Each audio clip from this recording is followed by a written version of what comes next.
صلواتی هم هدیهش بکنید. اللهم صل علی محمد.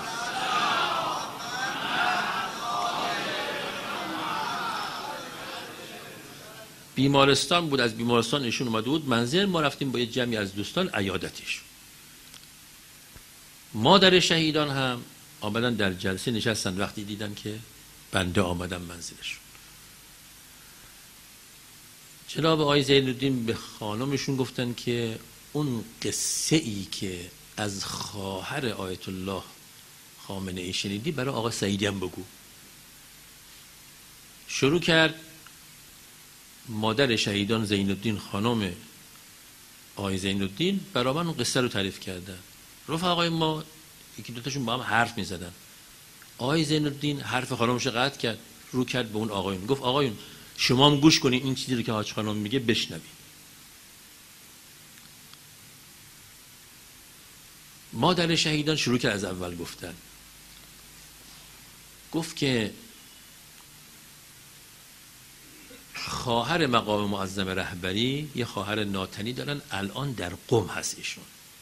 شوهرشون مرحوم آقای شمس الدینی بودن، روحانی بزرگواری بودن، در دفتر آقا استخاره میگرفتن، چند وقت پیش به رحمت خدا رفتن، ولی خواهر ناتنی آیت الله خامنه‌ای در قم هستن و حضور دارن. مادر شهیدان زین‌الدین گفتن ما رفتیم منزل خواهر آیت الله خامنه‌ای و با این خانم صحبت کرد. این خواهر ناتنی آیت الله خامنه‌ای به مادر شهید زین‌الدین این جمله رو گفتن که پدر آیت الله خامنه‌ای وقتی که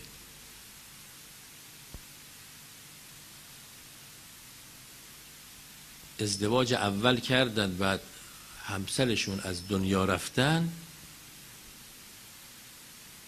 زن دوم گرفتن. پدر آیت الله خامنه‌ای اسمشون آیت الله اسد جواد خامنه‌ای بود، در مشهد مسجد ترک‌ها امام جماعت بودن. این خانم یعنی دختر آیت الله اسد جواد خامنه‌ای و خواهر ناتنی آیت الله خامنه‌ای میگن وقتی که مادر ما از دنیا رفتن، پدر آیت الله خامنه‌ای مادر آیت الله خامنه‌ای رو گرفتن. وقتی که مادر رهبر معظم انقلاب حامله شدن به رهبر عزیز، زمان ولادت رهبر انقلاب که رسید، در منزل به من یعنی خواهر آیت الله خامنه‌ای خواهر ناتنیشون گفتن برید سراغ قابله. گفت من رفتم سراغ قابله رو آوردم منزل، حالا میخواد رهبر انقلاب متولد بشه. گفت ماها رو از اتاق بیرون کردن، قابله توی اتاق داشت زمینه تولد این فرزند جدید رو فراهم میکرد. گفت یه مرتبه دیدم صدای قابله بلند شد که علی نگهدارت باشه، این تعبیره. گفت ما در رو باز کردیم اومدیم تو، گفتیم چی شد؟ گفت که این آقا یعنی مقام معظم رهبری وقتی میخواست از بدن مادر خارج بشه گفت یا علی.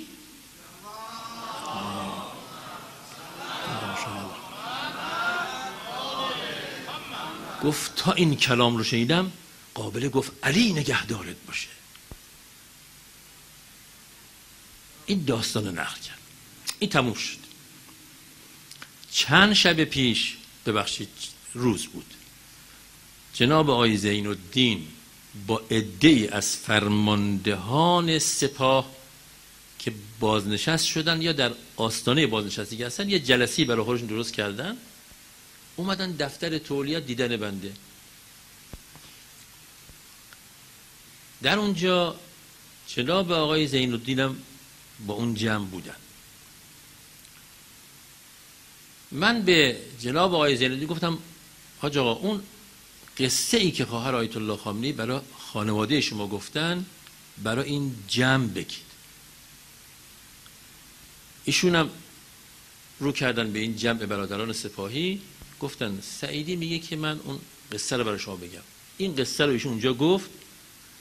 فرمانده لشکر علی ابن ابی طالب سلام الله علیه جناب آقای سردار مهدوی نژاد گفتن آدرس ایشون رو به ما بدید تا ما اینو ضبط کنیم. مردم، رهبر شما کسی است که با ورودش یا علی گفت و در طول زندگی یا علی گفت و تو حزب اللهی باید تا ابد پشت سر این رهبر یا علی بگویی. این رمز موفقیت ماست. خدایا به حق محمد و آل محمد ما رو قدردان این نعمت ولایت و رهبری قرار بده.